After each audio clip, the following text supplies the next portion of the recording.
Hello, hello Charlotte, je suis ravie de t'accueillir sur cette série d'interviews solo to CEO. Merci beaucoup d'avoir accepté mon invitation. Je suis honorée de t'avoir dans mon podcast. Comment tu vas? Eh ben, écoute, merci beaucoup Aurélia pour l'invitation. Ça me fait très plaisir d'avoir cette discussion parce que je trouve que la thématique est super intéressante et importante, tu vois, pour l'audience. Donc, c'est très bien. Et écoute, ben, je vais bien. Je suis rentrée d'une semaine de masterminds. Donc, Oui. j'ai encore le petit contre-coup, tu sais, où tu as les idées qui fusent et voilà. Mais du coup, ça va très bien. Ah, superbe. Donc Charlotte, toi, tu as créé, tu as développé pendant 6 ans, puis revendu Postadem, qui est Oui. une société de formation en reconversion professionnelle. Donc voilà, tu as fait le C-Shift, tu avais une équipe, tu as accompagné des milliers de clients, 4 000 clients. Proposer 20 formations et toi-même, tu travaillais moins de 20 heures par semaine. On va revenir à ça justement. Donc aujourd'hui, tu es désormais mentor business. Donc tu aides les entrepreneurs du secteur du coaching et de la formation à développer un business à 6 chiffres pérennes qui leur offre le revenu et le temps pour vivre la Dolce Vita. C'est ça. Alors, je te laisse justement compléter ça, nous dire en quelques mots, compléter tout ce que je viens de dire et notamment parler de ce fameux, alors pas concept, mais c'est plus un art de vivre finalement pour les entrepreneurs, la Dolce Vita. Je te laisse nous... Ouais, complètement.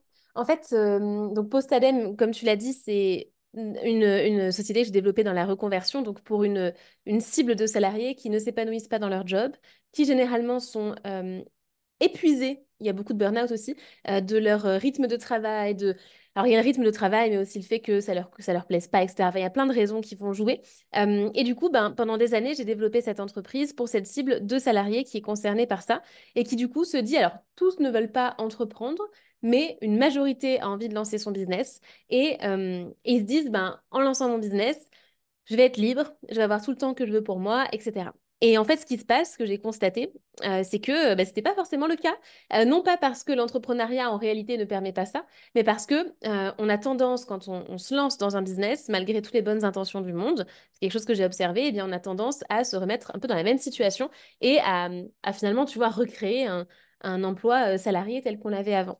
Donc, il y a eu deux chemins. Il y a eu mon chemin avec Postalem où j'ai développé l'entreprise et j'ai décidé de vendre l'entreprise pour voilà, d'autres raisons qu'on pourra éventuellement ou pas évoquer. Et après, il y a effectivement le chemin de cette nouvelle activité que j'ai développée. Je suis partie de ce constat et je me suis dit, OK, bah, il y a quelque chose à faire. Finalement, on est toujours sur le thème, tu vois, de s'épanouir dans sa vie professionnelle, hein. On s'y retrouve toujours. Mais pour la cible d'entrepreneur, forcément, on est sur des sujets très business, marketing, etc. pour faire le chiffre d'affaires qu'on souhaite. Et pour que ce chiffre d'affaires, ben, comme tu l'expliquais, il nous amène aussi bien le mode de vie que le niveau de vie, donc vraiment le confort qu'on peut avoir pour vivre une vie qui nous correspond. Et en fait, comme tu parles du concept de Dolce Vita, en fait, c'est marrant parce qu'au début, je n'étais pas partie sur un concept autour de ça. En fait, c'est juste que j'ai dû l'utiliser une fois, deux fois, et en fait, c'est resté. Et je me suis dit, bah, c'est vrai que ça illustre quand même très bien, tu vois, cet art de vivre. Alors, il se trouve aussi que moi, j'adore l'Italie, je vais très souvent en Italie, donc c'est un Mm. terme qui me parle, tu vois. Et dans le côté Dolce Vita, t'as la vie, ben, la vie douce, quoi, littéralement. Et c'est un art de vivre où tu prends le temps, où t'es pas en train de courir. Si tu prends des Italiens en train de vivre la Dolce Vita, ils sont pas sur leur ordinateur à 8h30 à speeder et à manger un sandwich rapide au déjeuner, tu vois.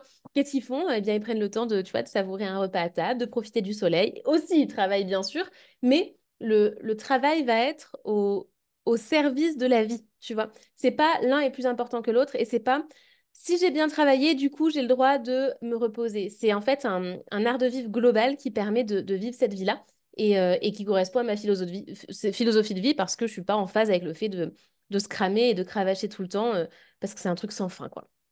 Voilà, bref, je pourrais en parler Euh, pendant 4 heures, mais je te laisse c'est poser les ça, questions suivantes. c'est ça. Donc finalement, la fameuse phrase, si tu veux réussir, faut travailler dur, Mm, t'adhères pas forcément à cet adage-là. Ouais, c'est ça. Alors après, ça dépend de ce qu'on met derrière le mot travailler dur, en fait. Je pense que c'est là-dessus que parfois on se comprend pas. Moi, quand on me dit travailler dur, j'entends le truc de dépasser mes limites, faire beaucoup, mais au point que ce soit vraiment douloureux. Tu vois, c'est comme ça que je l'entends. Mm. Mais pour autant, parce qu'il y en a qui me disent, oui, mais quand même, la Dolce Vita, c'est bien mignon, mais je veux dire, il faut bien les faire, les choses, en fait. Oui, bien sûr qu'il faut les faire, les choses. Tu vois ce que je veux dire, c'est que bien sûr que tu vas travailler, mais le travailler dur, à la limite, on pourrait l'entendre chez moi dans le sens de faire ce qui est important, ce qui est essentiel pour le business. Mais c'est pas dur, c'est travailler bien, en fait. Tu vois, c'est plutôt travailler mieux. Et du coup, ce qui te permet d'éviter de travailler dans la douleur et dans une quantité qui est au-delà de tes limites, parce qu'après, on n'a pas tous les mêmes limites aussi, tu vois, ça va être de prioriser ce sur quoi tu travailles, de choisir un business qui te correspond vraiment, une stratégie qui te correspond. Et c'est ça qui fait que finalement, ton temps de travail ne va pas être une douleur. Pour autant, voilà, on n'est pas dans le monde des bisounours. Et évidemment, il y a des trucs des fois qui te gonflent et ça fait partie du jeu. Et il faut pas être dans l'aversion à l'effort non plus. Mais tu vois l'idée qui est quand même différente voilà, travailler dur, se sacrifier et compagnie. Ouais, tout à fait. Je partage à 100%. Est-ce que justement, toi, tu peux nous partager un petit peu quelle est ta vision avec ton nouveau business model que tu as déjà commencé à construire? Ouais. En fait, moi, ce business, je l'ai commencé en parallèle de Postadem. J'avais pas encore vendu. Sans tellement savoir ce que ça allait devenir, en fait, c'est juste que je travaillais quasiment plus sur Postadem. J'avais plus grand-chose à faire. Et du coup, je me suis dit, bah tiens, qu'est-ce qui me ferait plaisir? Qu'est-ce que j'ai envie de faire? Et que tant qu'à faire, bah, ça me rapporte un revenu complémentaire, tu vois. Et c'est comme ça que j'ai eu l'idée de faire des immersions, donc du mentorat business, sur un format, tu vois, individuel, enfin, on pourrait revenir. Mais en tout cas, j'ai développé ça comme ça, en me disant au début juste bah, ça me fait plaisir, c'est cool, j'aime le faire, ça amène un revenu, et puis un bon revenu en plus, donc c'est chouette.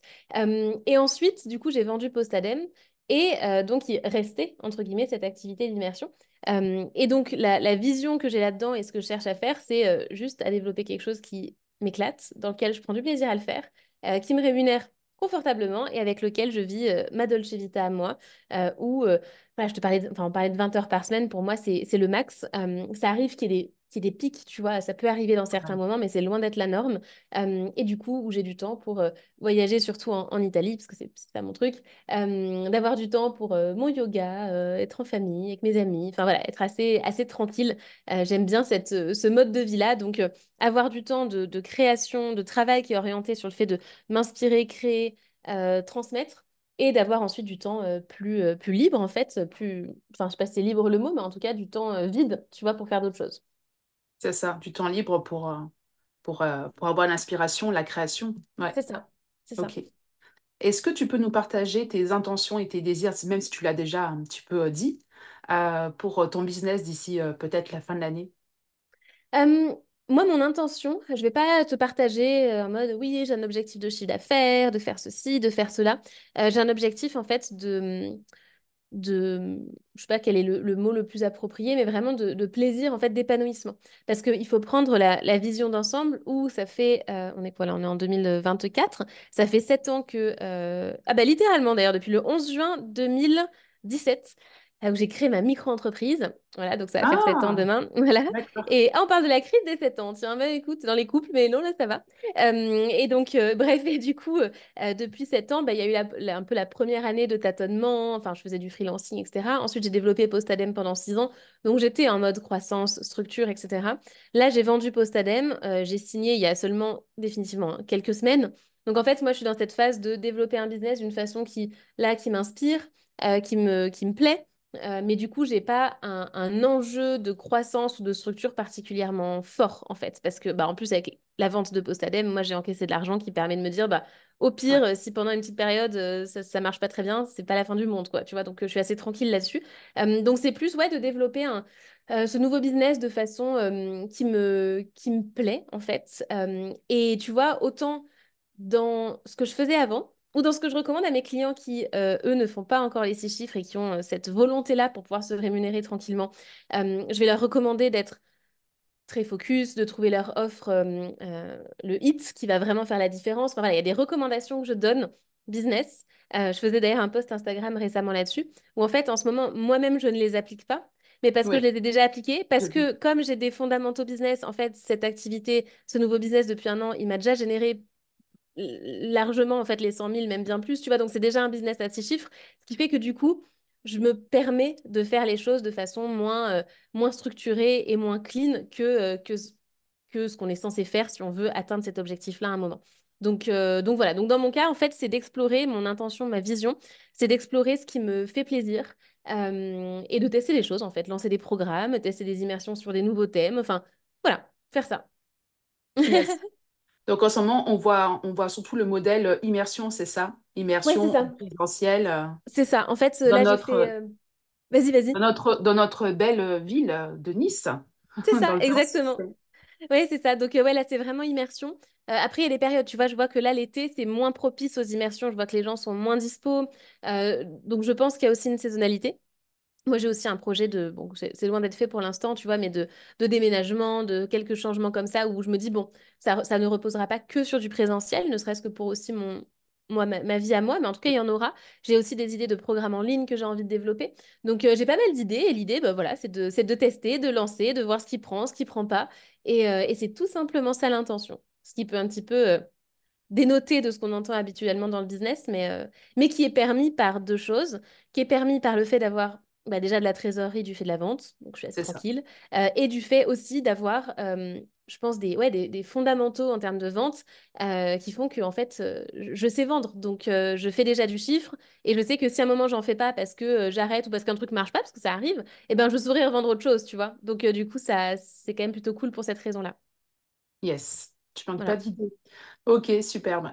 Alors du coup, j'aime bien parler, tu sais, de cette transition quand tu passes de solopreneur, indépendant à CEO, chef d'entreprise. Et toi, j'ai l'impression que c'est plutôt l'inverse qui s'est passé. Est-ce que tu peux nous en parler un petit peu de cette transition?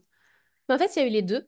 Parce qu'au tout début, en fait, j'étais toute seule, hein. Donc, si tu veux, il y a eu quand même cette période-là. Donc, euh, les changements qu'il y a eu, si je prends ça, et après, je pourrais revenir sur l'autre sens. Quand je suis passée de solo à une équipe, en fait, j'ai commencé très tranquillement. J'avais une personne, Marine, qui travaillait encore avec moi là sur la fin de Post-ADEME. Et d'ailleurs, peut-être qu'on va retravailler ensemble, en tout cas faire certains projets ou missions ensemble.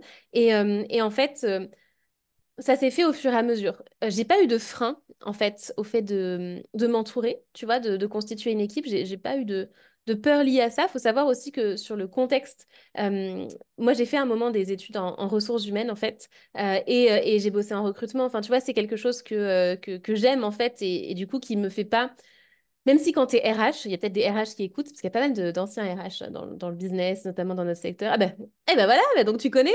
En RH, à la limite, c'est différent parce qu'on est en charge du recrutement, etc. Mais c'est pas pour notre business. Donc c'est quand même très différent. Mais en tout cas, je viens de ce milieu-là, donc j'avais pas de frein particulier. Et surtout, en fait, quand c'est des personnes qui sont freelance, je veux dire, si ça se passe pas bien, on arrête, quoi. Tu vois, c'est pas... Et c'est arrivé, hein, que ça se produise. Donc, je veux dire, c'est pas la fin du monde. Donc, pas de crainte particulière là-dessus. Je suis pas très, comment dire, perfectionniste, c'est-à-dire que je vais pas micromanager ou m'assurer que tout est fait parfaitement comme moi j'aurais aimé que ce soit. Ce qui fait que du coup, ben, je laisse les personnes assez autonomes et donc il n'y a pas non plus ce frein de me dire oh là là, ça va pas être fait exactement comme moi. Donc du coup, il n'y a pas eu trop de frein, mais j'y suis allée au fur et à mesure. Je me suis pas dit oh là là, d'un coup c'est parti, pump it up, je prends 15 personnes. Pas du tout. Ça s'est fait au fur et à mesure. Et donc, moi, je sais que ce que ça m'a permis et comment je m'y suis prise, c'est que je me suis dit à chaque fois, ben, OK, qu'est-ce que j'ai déjà fait plusieurs fois et que j'ai plus envie de faire, tu vois? Donc, et notamment, c'était bah, une fois que j'ai fait une chose une fois, deux fois, généralement, j'ai la sensation que bah, j'ai envie d'essayer autre chose, de faire autre chose, et je me dis, bah, autant trouver quelqu'un qui aime faire cette chose-là de façon beaucoup plus régulière, tu vois, où c'est sa zone de génie, et avoir quelqu'un qui s'occupe de ça, et comme ça, moi, je passe à autre chose, tu vois. Donc, je m'y suis prise comme ça au fur et à mesure, j'ai recruté sur la partie communication. Ensuite, j'ai recruté les mentors et les coachs pour les programmes. J'ai recruté en succès client, j'ai recruté en marketing. Bref, tu vois, il y a eu différentes étapes. Donc, du coup, j'ai constitué une équipe comme ça. Au maximum, c'est monté à 12 personnes. Ensuite, j'avais un petit peu réduit parce que, notamment les coachs et mentors, parce qu'en fait, c'était passé que sur du programme en ligne où il y avait peu de mentors. Voilà, ensuite l'an dernier, j'avais réduit l'équipe à nouveau parce qu'il y a eu un passage difficile en termes de finances en fait dans la boîte. C'était sur début 2023. C'était une période qui était d'ailleurs assez complexe dans notre secteur et sans d'ailleurs prendre ça pour une excuse. Voilà, il y avait plusieurs choses qui sont rentrées en jeu et donc j'ai préféré réduire l'équipe à ce moment-là pour être sûre et sécurisée. Et du coup, c'était une bonne chose, même si c'était triste à faire. Et voilà, et donc au final, il y avait une équipe là de 6, 7 personnes sur Postadem. Ensuite, du coup, j'ai vendu l'entreprise et donc ce business-là, bah, en fait, c'est un solo business. Alors, j'ai deux personnes qui sont intervenues, tu vois, mais de façon temporaire, en fait, sur des sujets spécifiques. Et le reste, enfin, voilà, le reste du temps, je suis seule. Et donc là, pour l'instant, j'ai pas la volonté de reconstituer une équipe rapidement, de façon fixe, etc. Ou alors pas sur certains sujets, on pourra en parler si tu veux. Mais dans l'idée, c'est de me retrouver seule. Et c'est vrai que c'est un changement en fait dans les deux sens qui est assez cool parce que d'un côté, quand tu as une équipe, l'avantage, c'est que tu, tu transmets ce que soit tu n'as pas envie de faire, soit ce que tu ne sais pas faire, tu vois. Ce qui fait Ouais, que du coup, ça permet d'avoir une force de frappe dans le business beaucoup plus importante puisque ça dépend pas que de ton temps et de tes compétences. Donc forcément, tu peux faire beaucoup plus. Et du coup, il y a plein de choses où parfois j'étais là, bon, ça, c'est pas moi qui vais le faire, soit parce que j'ai pas envie, soit parce que je sais pas faire. Et je transmets, je délègue et moi, je fais ce qui me fait plaisir ou ce qui a de la valeur pour moi, tu vois. Mais là, je peux plus le faire. Donc des fois, il y a des choses où je me dis, soit j'ai pas envie, soit je sais pas faire. Et ben du coup, qu'est-ce que je décide à partir de là? Donc c'est l'inconvénient. L'avantage, parce qu'il y a toujours des deux, l'avantage, c'est que ça me permet de remettre les mains dans le cambouis, tu vois, et d'être connectée, en fait. Et je pense que dans Postadem, le fait d'avoir absolument tout délégué euh, fait que j'ai un peu perdu, tu vois, la flamme parce que j'étais pas au contact, j'étais plus vraiment au contact des clients, j'étais tu vois, alors aussi, j'ai délégué parce que j'avais plus envie de ça. Donc, tu vois, je veux dire, ouais. c'est Mm. lié en fait. Hein. C'est pas zut, ça s'est produit comme ça par hasard. Non. Mais au final, le fait d'être solo, la force là-dedans et l'avantage là-dedans, c'est que, ouais, on est connecté en fait. On vit le truc. Après, c'est là que ça peut devenir un inconvénient si on ne sait pas du tout déléguer ou qu'on ne veut pas déléguer, parce que là, du coup, on va commencer à chercher de la croissance, mais sans prendre en compte le fait que la croissance, elle, elle nécessite à un moment d'avoir du monde avec nous. On se calme aussi là-dessus, hein. Ça ne veut pas dire de recruter une armée directement, mais en tout cas, ça va nécessiter au moins des ajustements dans le business model si on veut pas recruter. Et on peut aussi se dire, solo, du coup, je fais tout, je suis en contrôle de tout, et c'est là qu'on se retrouve à travailler 60 heures semaine, quoi. Donc voilà, en tout cas, moi, ma perception et ce que j'aime et ce que j'aime moins dans chacun des modèles, en fait. Ouais, top, top, top. Très intéressant. Et là, tu as cette volonté de rester solo pendant comment tu l'envisages en termes de timing? Alors, j'ai pas statué là-dessus encore. En fait, j'avais décidé de m'entourer il y a combien de temps? 3 mois, 2, 3 mois. Et en Ouais, fait, j'ai recruté quelqu'un pour avoir un rôle justement de un peu bras droit, tu vois. Euh, j'ai recruté cette personne que je connaissais et où je me suis dit, tu vois, bonne intuition, on échange, ok, ça le fait, tu vois, assez rapide. J'ai pas fait mon process de recrutement habituel. Et en fait, du coup, on a commencé à bosser ensemble. On a bossé ensemble pendant 1 mois et demi. Et en fait, j'ai décidé d'arrêter la collaboration parce que ça correspondait pas ni pour elle ni pour moi, en fait. Et c'est une personne très chouette et tu vois, c'est pas dans le sens de elle bosse pas bien ou je sais pas quoi, pas du tout. Tu vois, c'est juste que le match n'y était pas. Et du coup, j'ai arrêté. Donc, j'étais partie un moment sur le fait de, OK, c'est parti, je recrute, j'ai quelqu'un comme ça. Et ah bah finalement, non. Et donc là, j'ai le choix entre soit continuer encore seul un moment, soit recruter quelqu'un d'autre, mais cette fois-ci, respecter mon process de recrutement, parce qu'à chaque fois que j'ai respecté mon process, la collaboration s'est super bien passée. Quand je n'ai pas fait ce process, ou je ne l'ai pas respecté, la collaboration n'était pas satisfaisante d'un côté ou de l'autre. Donc ça, c'est super important. Là, pour l'instant, j'ai pas pris la décision. Je me suis quand même rendu compte que en ayant quelqu'un avec moi, ça me crée une forme de frustration parce que je pense que j'ai encore envie de d'être en mode artisanal solo. Ça m'amuse, tu vois, j'ai pas d'urgence à recruter, j'ai pas d'urgence à structurer. Et limite, en fait, là, en structurant un peu trop vite, tu vois, ça a créé de la friction. Enfin, c'était pas une bonne idée. Et j'ai envie d'être encore. C'est pas tranquille le mot parce que j'aime travailler avec du monde, mais d'être encore ouais, artisan solo pour le moment, quoi. yes. Alors, est-ce que tu peux revenir sur justement ton process recrutement? Qu'est-ce qui fait que selon toi, tu dis quand je suis mon process recrutement, ça Ouais, marche? Quels ont été les aspects dans ton process que peut-être tu as squeezé peut-être pour aller plus vite ouais. ou là, comme tu l'as dit, c'était une quelqu'un. Alors, je crois que c'est dans ton télégramme où tu disais que c'était une ancienne cliente à Ouais, tout toi. à fait. Ouais. Ouais, c'est une ancienne cliente de Postadem et elle est très chouette. En fait, ce que je fais habituellement dans mon process de recrutement, c'est que déjà, je pars pas du principe de je connais quelqu'un, donc Mm. tu sais, c'est un peu inconscient, mais on a tendance à se dire, ah ben cette personne-là, elle fonctionne comme ça, donc je vais imaginer un peu le poste. Voilà, donc ça déjà, c'est pas un bon plan. Euh, sauf si tu as quelqu'un qui est vraiment, où tu dis, ok, et tu as des preuves, t'as pu même tu as déjà travaillé avec ou d'une certaine façon et tu dis waouh, c'est une personne qui est incroyable. Je veux l'avoir dans l'équipe, peu importe le poste. Ça peut arriver. Je suis pas ultra fan de ça. C'est pas forcément mon approche, mais je sais que ça peut fonctionner pour d'autres. En tout cas, mon process, c'est quoi? c'est d'une, de définir très, très, très clairement la fiche de poste. Et la fiche de poste, c'est pas un truc, oui, histoire de marquer les missions. Non, non, on va vraiment chercher fondamentalement pourquoi cette personne, on veut la recruter, quelle va être la valeur qu'elle va apporter, quel va être son rôle, son vrai rôle, et pas juste, ah oui, bah lui déléguer les trucs qui me saoulent. Non, non, non. C'est quoi son vrai rôle à C'est court ça. terme, à long terme?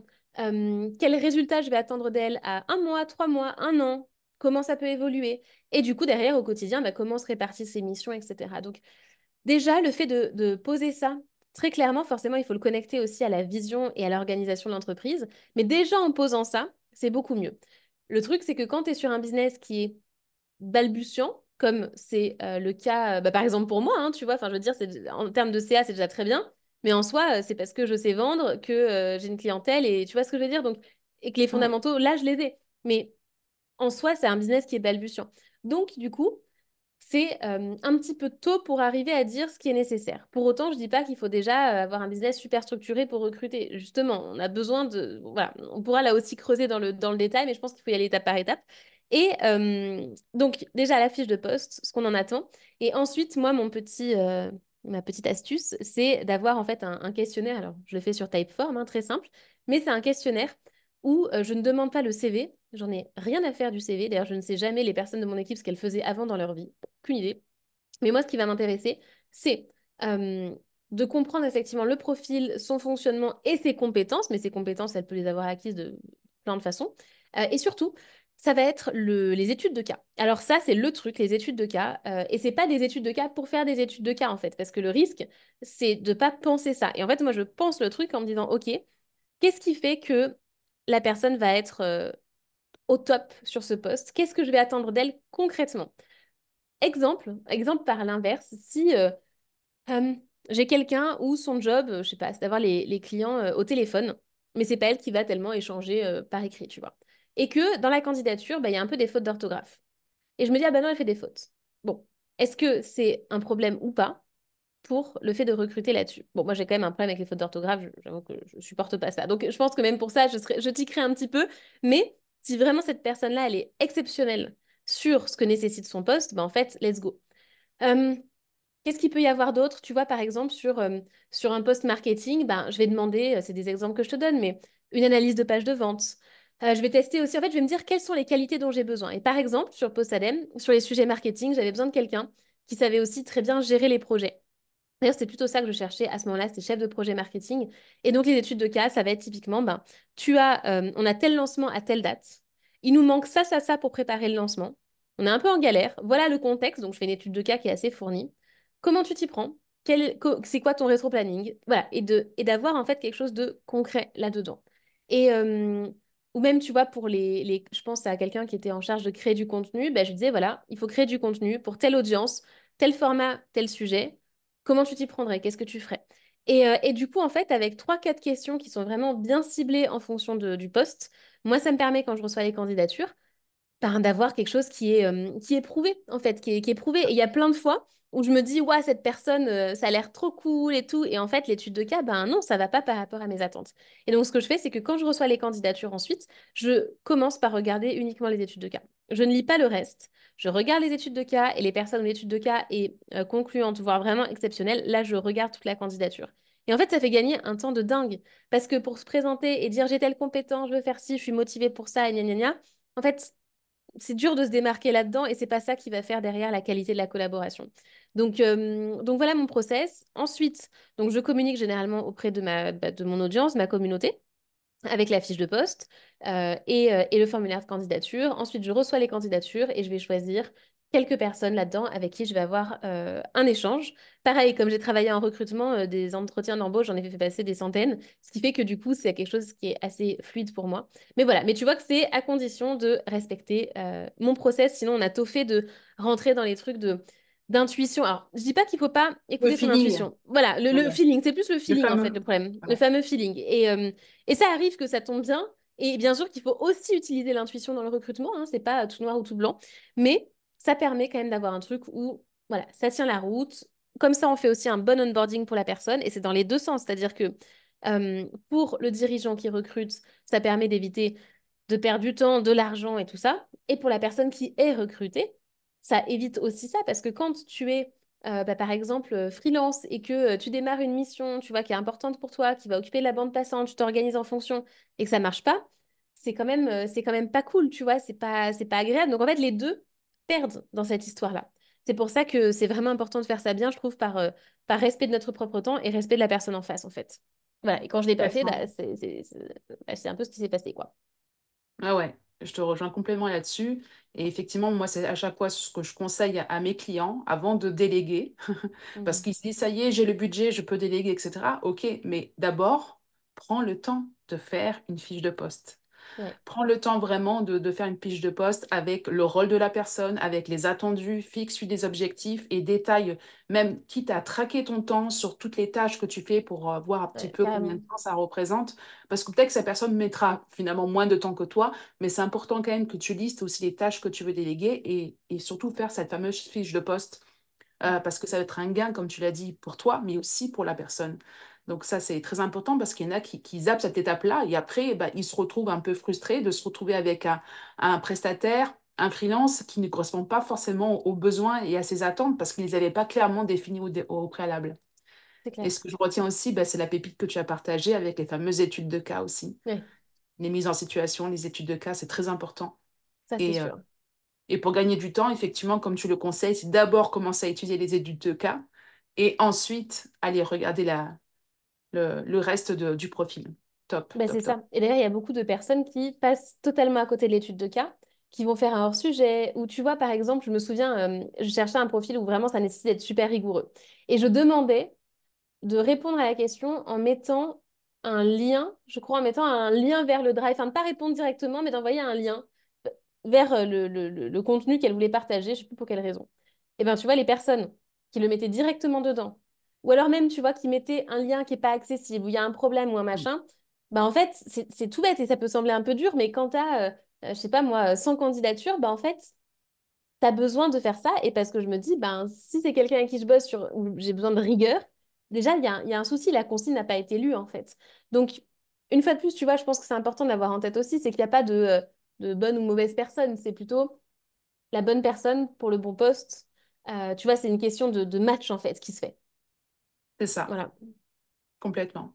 Et donc, tu as dit que tu as recruté donc, dans ton nouveau business deux personnes qui sont venues pour un projet, quelque chose de temporaire. Ouais. Elles sont venues t'épauler sur quels aspects de ton Bah, j'ai une business? personne qui est venue sur, qui est une ancienne de l'équipe Postadem, du coup, enfin qui est dans l'équipe Postadem, c'est moi l'ancienne plutôt, qui est venue sur un sujet d'outils marketing en fait pour commencer à mettre en place des pages d'opt-in, pages de vente, etc. Parce que moi, j'y ai jamais touché en fait, donc je savais pas faire. Donc elle m'a mis en place les choses. Après, c'est à moi maintenant de m'en occuper. Donc ça, c'est nouveau pour moi, mais c'est marrant à faire, même si c'est pas ma zone de génie, donc je ferai pas ça toute la vie. Et l'autre personne, c'est celle dont je t'ai parlé, qui est venue avec une mission de structuration, en fait, des process, enfin, pas tellement des process, mais plutôt du parcours client, succès client, etc. Voilà, donc c'était ça. Ok, super. Et au niveau de tout ce qui est aujourd'hui gestion de projet, donc tu les gères seul, comment tu les gères en fait? Comment tu t'organises Mes pour gérer projets à ton moi? projet? Ouais. Euh, alors là, franchement, je sais pas te donner Est-ce que tu utilises par exemple, d'organisation de process. voilà, est-ce que tu utilises des outils pour pouvoir Ah non, gérer ton... alors moi, en outil, je suis catastrophe, c'est pas du tout mon truc. Moi, mon outil, c'est papier stylo, hein. Vraiment, j'avais essayé à une époque, j'ai vu tes gros yeux, oh là là, dis donc, est-ce que toi, je pense que c'est l'inverse, du coup. En fait, c'est pas mon truc. Sur Postadem, à une époque, il y a longtemps maintenant, j'avais essayé Asana. Euh, Oui, Ça avait été l'enfer sur Terre pour moi. Ensuite, qu'est-ce qu'il y a eu un peu plus tard? Ah bah après, il y a eu bah, le Notion. Et là, du coup, j'ai quand même un Notion, mais au final, je me sers que d'une page qui me sert d'une page blanche, en fait, tu vois. C'est terrible. Celle qui a justement travaillé avec moi là temporairement, en fait, c'était justement un des objectifs, c'est qu'elle mette ça en place.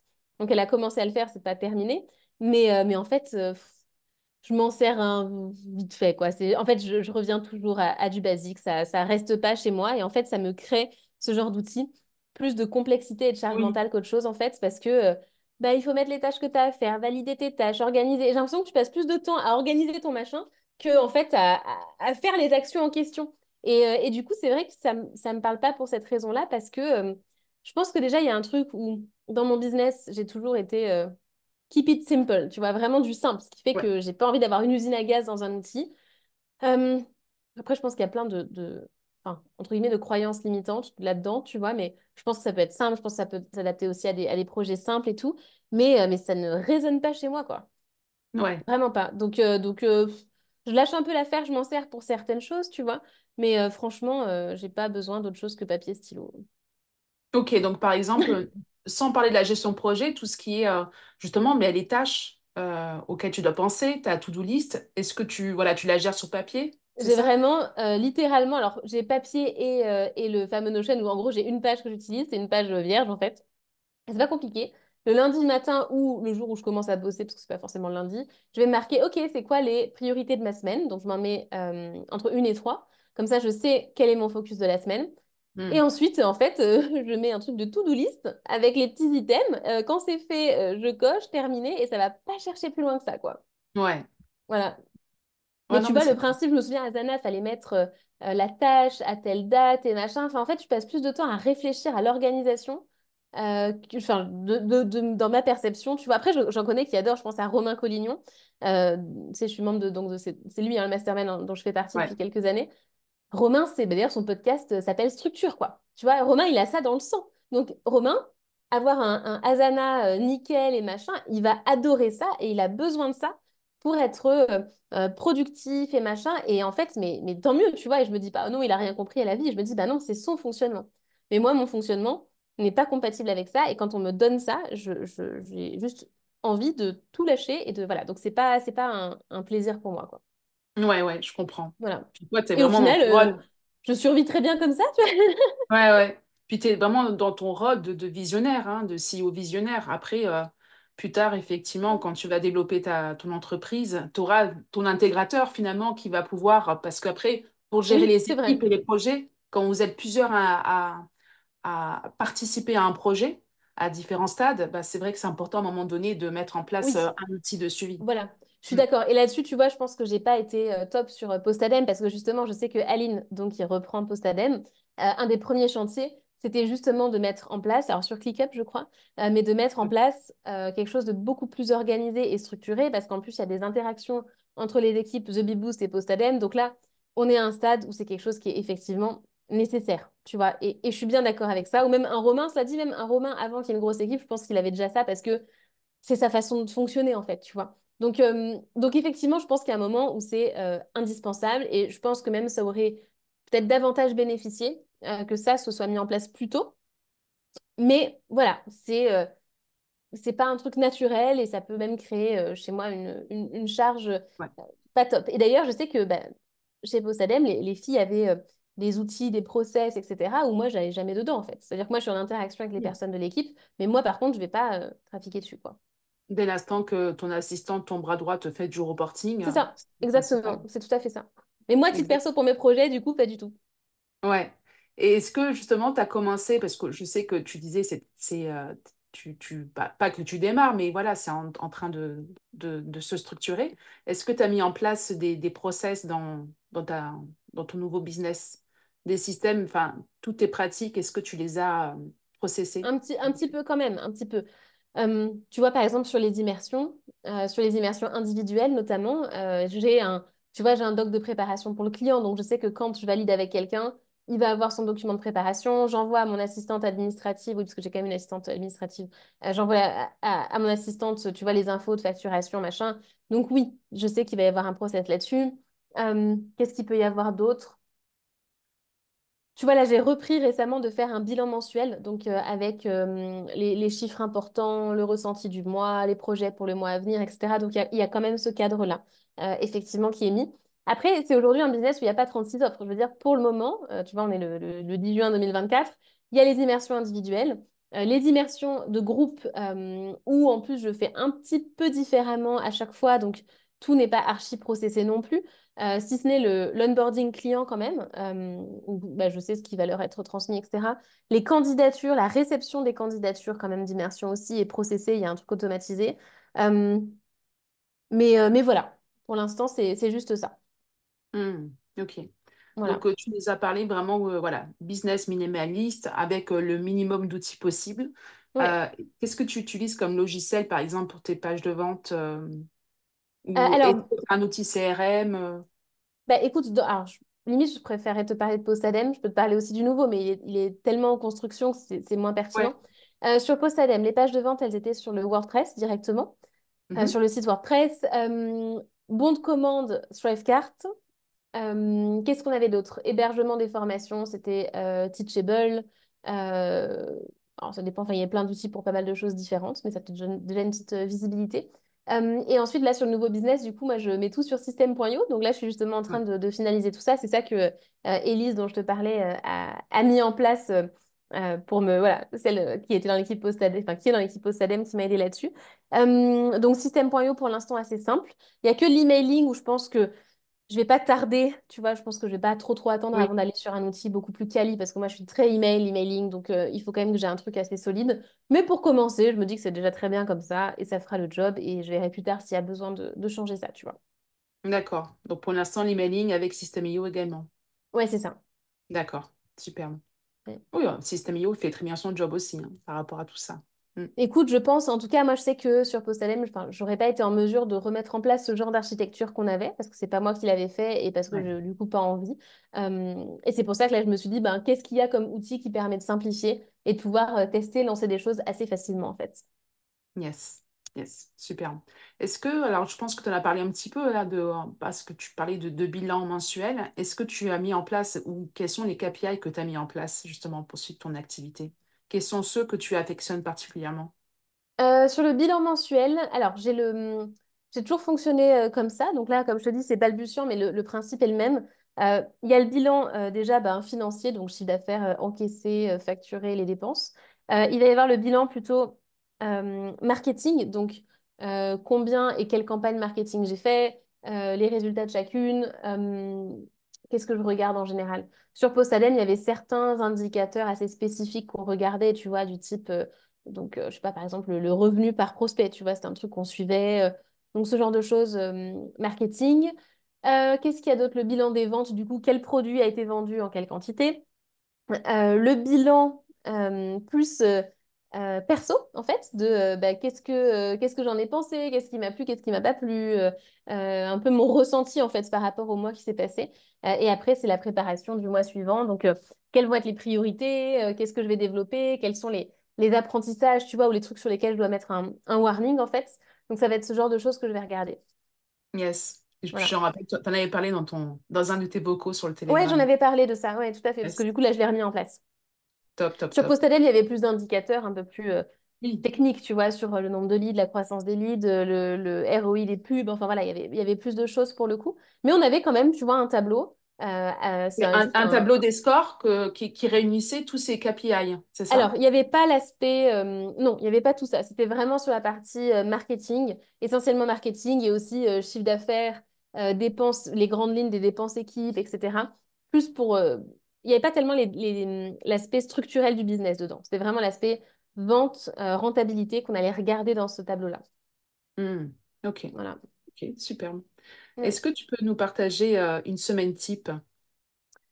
Ah bah écoute, réponse cliché, mais je n'en ai pas de semaine type. Ouais. Alors pour le coup, c'est particulièrement vrai parce que j'ai pas, tu vois, je sais pas, du genre, le lundi, je fais ci, le mardi, je fais ça. Enfin, il y a des semaines où je suis en vadrouille, il y a des semaines où je suis en mastermind ou à des séminaires, il y a des semaines où, par contre, je vais travailler en mode bureau ordinateur. Donc, franchement, j'ai rien à te donner de particulier. En gros, c'est plutôt qu'est-ce que je vais mettre dans mes semaines, généralement. Bah là, du coup, il y a quand même de la création de contenu, tu vois. Avant, Oui. sur Postadem, je faisais de l'email quotidien, donc j'avais mes petits emails. Là, je me fais maintenant mes posts quasi quotidiens sur Instagram, donc du coup, je vais avoir ce temps-là, mais c'est pas beaucoup de temps.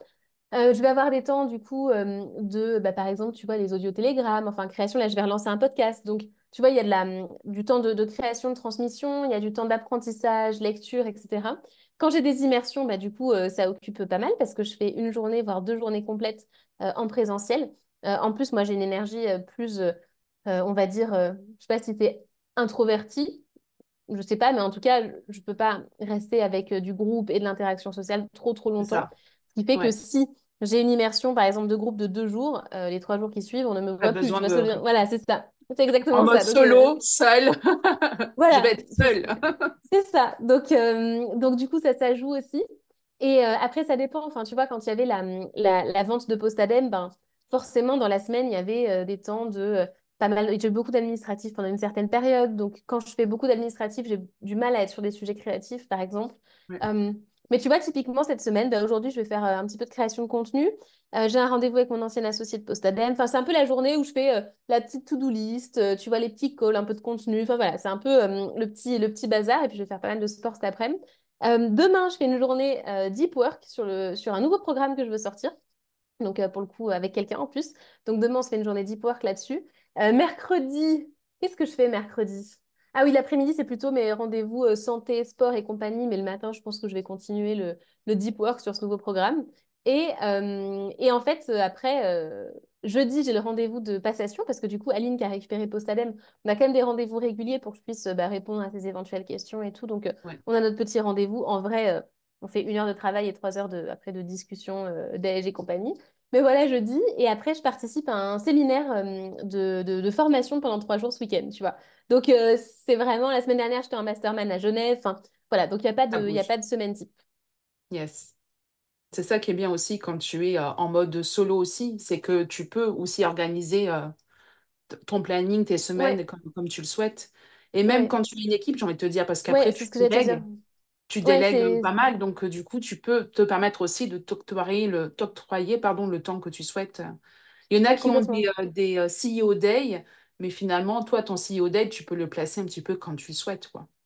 Ouais, Mm. complètement. En fait, même quand j'avais l'équipe avec Postadem, limite encore plus, tu vois. Et ces derniers mois, Ouais. avec les immersions, le fait d'être solo, etc., ben, limite, j'avais plus de contraintes de temps que j'en avais avant, en fait. Mm. Et des contraintes choisies, pour le coup, mais tu vois, c'était ça. Et effectivement, j'arrive pas à me dire, ça j'en parlais aussi une fois, je crois, sur Instagram, mais j'arrive pas, par exemple, à me dire le vendredi, c'est le jour, c'est le CEO Day, en fait. J'en sais rien, moi, de quoi j'aurais envie vendredi. Autant vendredi, j'ai envie de chiller à la plage, autant vendredi, j'ai envie, je suis à fond création de contenu, marketing ou je sais pas quoi. Tu vois, je sais pas Ouais. en fait ce qui va se passer, mais autant vendredi, je me réveille un peu dans le coltard et réfléchir à la vision de mon business, c'est le dernier truc qui me passe par la tête, tu vois. Donc en fait, j'ai cette politique d'avoir un minimum de rendez-vous dans mon agenda.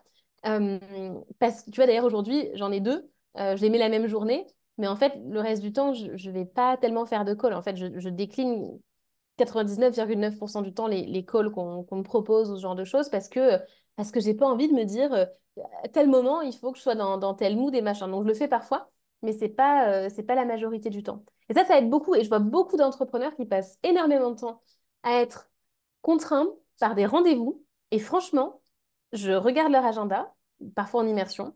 J'essaie de comprendre comment on en arrive à les 3 quarts du temps qui sont contraints par des rendez-vous, des machins, des trucs. Facile, la moitié, ça saute, en fait. C'est juste une discipline de partir du principe que c'est non, de base. En fait, plutôt que de Ouais. dire, OK, mais du coup, si jamais il faut dire non, il faut que je réfléchisse à comment je vais expliquer ça, nanana. En fait, moi, c'est non de base. Du coup, si quelque chose, je me dis, ah, c'est vraiment intéressant, pertinent, j'en ai envie ou je sais pas quoi, bah là, du coup, je vais dire oui.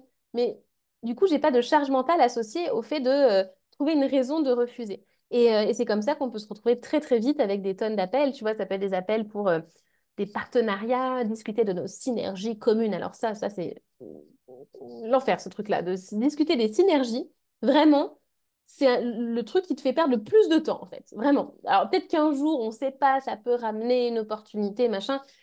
Mais en fait, ça vient juste grignoter ton agenda, ton temps de deep work, ton temps créatif, ton temps de tout ça. En fait, moi, je préfère largement avoir des temps qui sont consciemment choisis pour ça. Bah, typiquement, faire partie de mastermind, de réseau, faire des dîners, des machins et des trucs, parce qu'en fait, là, on est là pour ça. Et là, on va pouvoir discuter, mais de façon profonde et intéressante, tu vois. Pas un call de 30 minutes où, en fait, ça gonfle tout le monde parce que tu étais en train de faire quelque chose, tu vois. Donc, en fait, déjà, tu élimines tout ce genre de choses. Tu élimines aussi, même dans ta manière d'accompagner tes clients. Je vois j'ai des clients à moi, du coup, qui, avec leurs propres clients, ont des formats, tu vois, d'accompagnement ou qui en fait grignotent totalement leur agenda. Et c'est comme ça que tu te retrouves aussi assez surchargé. Donc je suis vraiment partisane de l'agenda le plus vite possible. Après, une fois de plus, c'est mon fonctionnement. Parce que moi, j'aime avoir une journée où il n'y a pas de rendez-vous. Et la majorité de mes journées, c'est comme ça. Mais il y a des gens qui, s'il n'y a pas de rendez-vous, ils vont pas aimer parce que c'est ça qui va les nourrir et qui va donner une dynamique. Donc, ce que je dis, à Ouais. chaque fois, je réponds à tes questions en partant de mon fonctionnement. Donc, s'il y en a qui s'identifient, très bien. Mais autant votre fonctionnement, il est tout autre. La seule chose, c'est de se dire, d'être en conscience de comment on fonctionne et de ce qui nous convient et de ne pas faire les choses parce qu'on se dit que c'est ce qu'il faut faire. Je pense que c'est ça le petit warning à avoir en tête. Ouais. Et puis je te rejoins complètement sur le fait de ne pas avoir beaucoup d'agenda, de rendez-vous sur l'agenda. Je fonctionne comme toi et je préfère beaucoup plus le travail en asynchrone Hmm, qu'en synchrone, en direct avec les clients. Ouais, c'est c'est là où je clair. suis la plus productive, effectivement. Ouais, top. Et effectivement, notre ressource temps est tellement précieuse que c'est important de revoir aussi notre agenda en ce sens. Hmm. Superbe. Est-ce que tu peux nous partager que pour toi, quels ont été les plus gros challenges mindset que tu as dû surmonter pour aujourd'hui faire ce que tu fais au quotidien? Euh, je réfléchis parce qu'en fait, des challenges mindset, je pense qu'il y en a un petit peu tout le temps, tu vois, distillés le long de la route et j'en ai actuellement aussi sur certains sujets. Donc, tu vois, ça fait partie du jeu.